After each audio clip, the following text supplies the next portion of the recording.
Hello friends, welcome to Jharkhand to the point. आज हम JPC syllabus section A यानी कि हिस्ट्री ऑफ झारखंड का दूसरा पार्ट पढ़ने जा रहे हैं, जो नागवंशी एडमिनिस्ट्रेशन सिस्टम है या नागवंशी शासन व्यवस्था है। इस चैप्टर से एक क्वेश्चन जेपीएससी में आएंगे। तो चलिए नागवंशी एडमिनिस्ट्रेशन सिस्टम के बारे में जानने की कोशिश करते हैं। इससे पहले हमने मुंडा एडमिनिस्ट्रेशन सिस्टम कवर किया है। अगर आपने वो वीडियो नहीं देखा तो प्लीज़ देख लें, क्योंकि Nagvanshi and Munda administration system interlinked है। अगर आप सीरियली देखते चलेंगे तो समझने में आसानी होगी।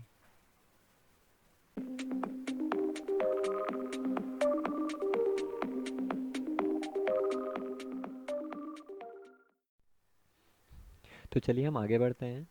जो नागवंशी थे उन्हें खोखरा चिफ्टियंसी भी कहा जाता था, जिसे हम हिंदी में खोखरा के मुखिया भी कह सकते हैं।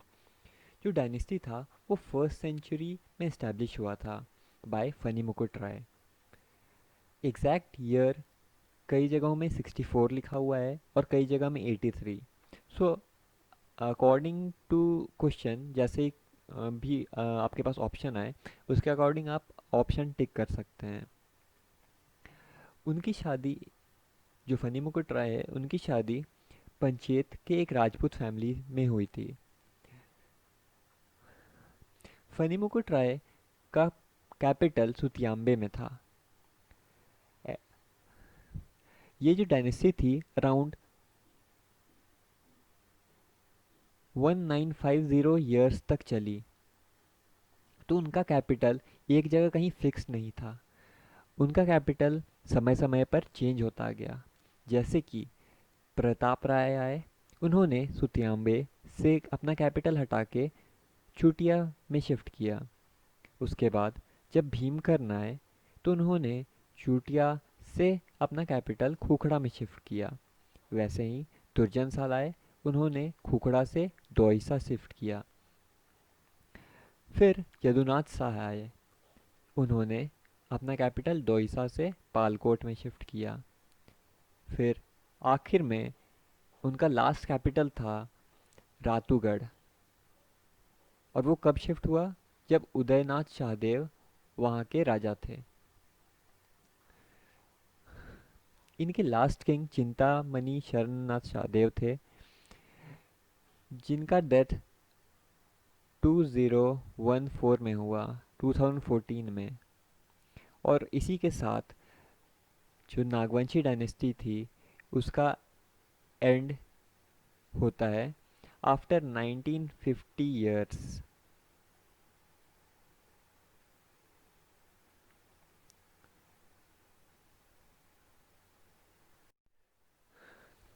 अब हम नागवंशी डायनेस्टी के द्वारा बनाए गए कुछ इंपॉर्टेंट स्ट्रक्चर्स के बारे में पढ़ते हैं, जो जीपीएससी के लिए बहुत ही इंपॉर्टेंट है। पहला है sun temple. Sun temple Phani Mukut Rai ने बनवाया था। भीम सागर, भीम सागर भीमकर्ण ने बनवाया था।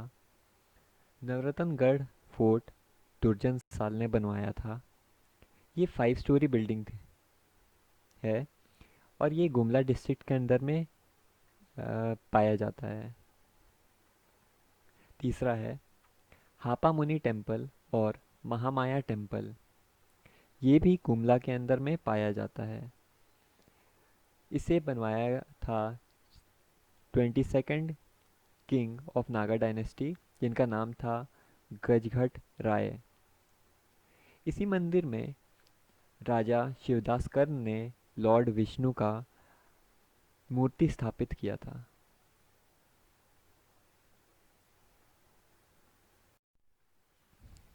अब हम मुंडा एडमिनिस्ट्रेशन सिस्टम और नागवंशी एडमिनिस्ट्रेशन सिस्टम के बीच में कंपेयर करने की कोशिश करते हैं।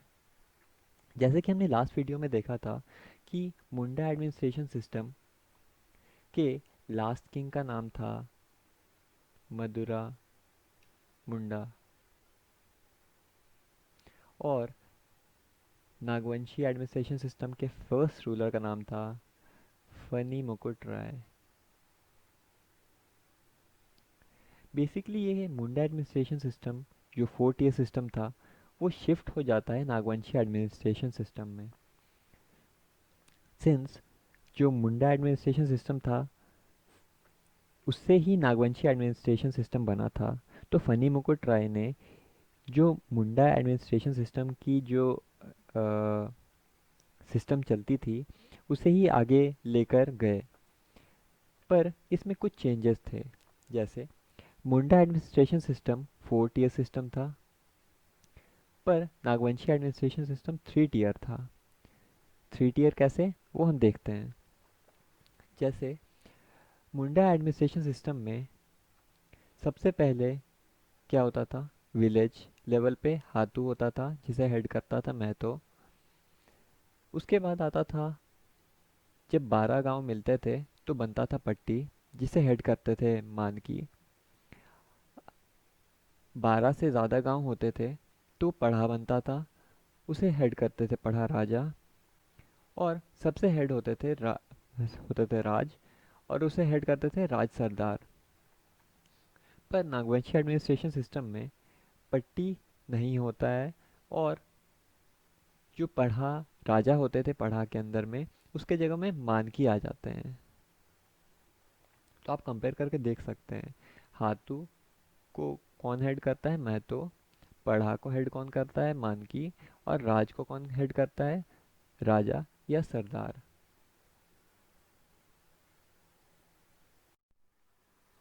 अब हम पढ़ते हैं Nagvanshi administration system and Nagvanshi dynasty पे मुगल्स एंड ब्रिटिशर्स का क्या इफेक्ट पड़ता है। जो उनका सेल्फ गवर्नमेंट सिस्टम था वो धीरे धीरे करके डिक्लाइन होने लगता है। जो 3 टियर अभी हमने पढ़ा वो धीरे धीरे करके डिक्लाइन होने लगता है। तो हम कह सकते हैं ये जो 3 टियर सिस्टम था वो 83 एडी से लेके 1585 एडी तक सक्सेसफुली चलता है, जहाँ पे इंडिपेंडेंट सॉवरेन मोनार्की रूल करते थे। अब दूसरा पॉइंट आता है इंक्रीज इन सेंट्रलाइजेशन।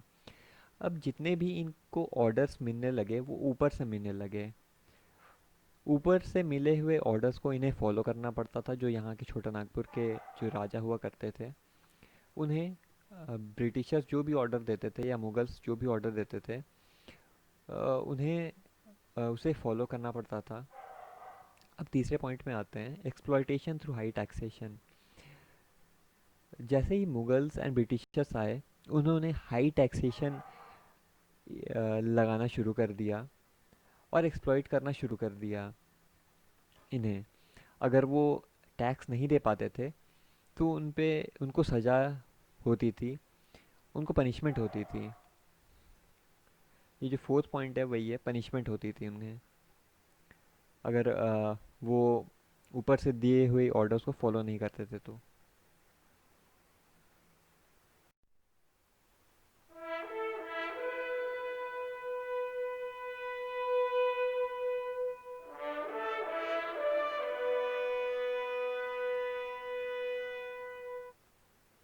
अब मुगल्स की एंट्री होती है 1585 में। अकबर भारत में राज कर रहे थे। वहीं छोटा नागपुर में मधु सिंह नाम के एक व्यक्ति राज कर रहे थे। अकबर ने छोटा नागपुर एरिया को कॉन्कर करने के लिए शहबाज खान खम्बू को भेजा। मधु सिंह और शहबाज खान खम्बू के बीच में युद्ध होता है जिसमें कि मधु सिंह हार जाते हैं। तो मुगल्स उन्हें नजराना देने को कहते हैं। नजराना एक टाइप ऑफ टैक्स है जिसे रेगुलरली इन्हें पे नहीं करना होता था, पर जब मुगल को ज़रूरत पड़ती थी तब इन्हें मुगल्स को देना पड़ता था।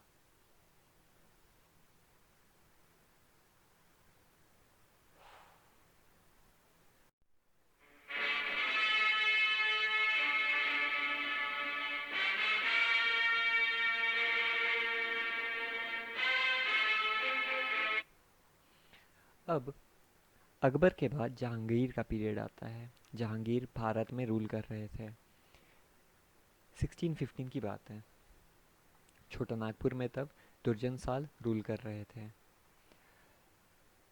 जहांगीर जो थे वो non regular payment of tax से खुश नहीं थे। वे चाहते थे कि टैक्स सिस्टम रेगुलर हो जाए, जिसके लिए वे इब्राहिम खान को भेजते हैं छोटा नागपुर में फिर से अटैक करने के लिए। दोनों के बीच में लड़ाई होती है और उसमें दुर्जन साल हार जाते हैं और फिर उन्हें मालगुजारी देने को कहा जाता है, जिसे वे मना करते हैं तो उन्हें कैदी बना लिया जाता है और ग्वालियर फोर्ट ले जाया जाता है।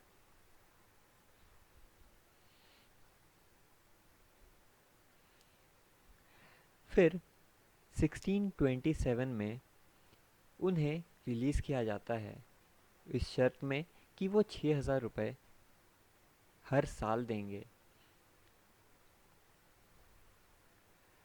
इसी के साथ एडमिनिस्ट्रेशन सिस्टम में नया पोस्ट आता है, भूनियर का। और मानकी जो था पोस्ट वो हट जाता है। भूनियर्स का काम क्या होता है? जो लैंड रेवेन्यू होता है उन्हें कलेक्ट करने का और उसे मुगल्स को देने का। मालगुजारी टैक्स था, वो रेगुलर टैक्स था जिसे हर साल देना पड़ता था।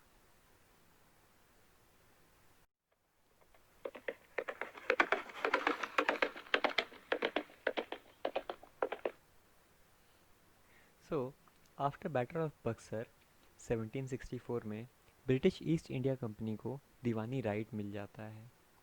सिंस छोटा नागपुर जो एरिया था वो बंगाल के अंदर में आता था, तो नागवंशी जो थे वे ब्रिटिश के कंट्रोल में आ गए एंड जो टैक्स था वो ब्रिटिशर्स को देना पड़ता है। दीवानी राइट मिलने से ब्रिटिशर्स को रेवेन्यू कलेक्ट करने का पावर मिलता है और साथ ही साथ वो सिविल केसेस में भी इंटरफेयर कर सकते थे। ये जो पावर था उन्हें पटना काउंसिल से मिलता है, जो कि फोर्ट विलियम के अंडर में होता है। पर ब्रिटिश देखते हैं उन्हें अब भी रेगुलर टैक्स नहीं मिलता है, सो वो अपॉइंट करते हैं जीएस वाइटली को, जो कि फर्स्ट सिविल कलेक्टर होते हैं, to get regular tax. However he wasn't successful. अब हम देखते हैं final blow to Nagvanshi dynasty and administration system कब आता है। 1793 में जब लॉर्ड कॉर्नवालिस इंट्रोड्यूस करते हैं परमानेंट सेटलमेंट एक्ट, जिसमें 10/11 ऑफ लैंड रेवेन्यू ब्रिटिशर्स को देना पड़ता है और 1/11 ज़मींदार अपने पास रख सकते थे।